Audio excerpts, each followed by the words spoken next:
पिसूर येथील 3 कारखान्यांचं रसायन मिश्रित पाणी पिऊन एका म्हशीचा मृत्यू झाल्याची तक्रार शेतकरी मनोहर परब यांनी पोलिसांत दिली असली तरी अद्याप पोलिसांनी ही तक्रार नोंदवून घेतली नाहीये। या कारखान्यांवर औद्योगिक विकास महामंडळाने त्वरित कारवाई करावी अशी मागणी परब यांनी यावेळी केली। हे केमिकल आता एक 10 वर्ष झाले आमकां येवन हांगा शेतांतून सगळे शेतान वयता आनी सगळे नाशाडी जाता।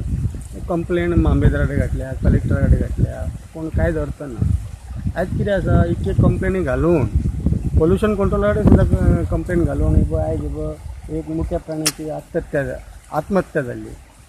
पण एका ते येवन पळोवपाक सुद्धा साधे अधिकारी जबाबदार ना। 22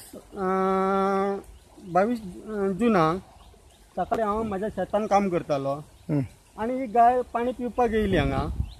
पाणी पियेता पियेता ती ढप करून पडली म्हणटकूच हांव आवाज येयलो उदकाचो आवाज येतकूच हांव एकदम येयलो पळय जाल्यार ती गाय फटा करून म्हाज्या फुड्यान तिने प्राण दिलो। बऱ्या भितर तिने प्राण दिलो आनी मागीर हांव PI कडेन गेले। ती गाय पळया कित्याक लागून मेली। PIन म्हाका धाडलो, कोणा कडेन धाडलो आमच्या एनिमल हजबंडरा कडेन। तो डॉक्टर म्हाका PIचें लेटर जाय आनी काल जालो शेनवार सांजचो येता म्हणसर ते PI बी ना आनी कोण ना, पूण लेटर दिल्लेलें आसा, मॅड कॉपी आसा।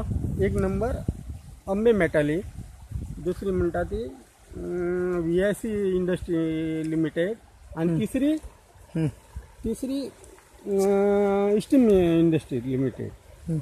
आता हेंच्यांनी नाल्या कडेन तांकां कित्याक हे दिले परमिशन। एका IDC बी जबाबदार आसा आनी सगळे फॅक्टरी बी आसा। ते आयज सरळ सोडटा हे मुख्य प्राण्याची आयज आत्महत्या जाली। आमकां वायट दिसता। फाल्यां आमच्या शेतान सुद्दां येवं शकता। पूण आमी कितें करतले। एक कंप्लेनी 10 वर्सां इतके खेळ्ळे आमी तेंच्या कडेन। 10 वर्सां तेंच्या कडेन खेळ्ळे। मामलेदारा कडेन 4 वर्सां हे केले, केस घातली, फक्त पळयता डेट दिता। डेप्युटी कलेक्टरा कडेन केस घातली, त्यांनी 3 वर्सां घालिली आनी हेज्यान पयलीं 2008 अशेंच म्हाजे सगळे फ्लड येवन अंबे मेटलांक एक डॉम केलो नाल्याच कडेन। ते IDC हांव विनंती करता, तुमी येवन पळया, अधिकाऱ्यांनी येवन पळया। शेतां करा म्हणटा सरकार, कोणाक ही सबसिडी।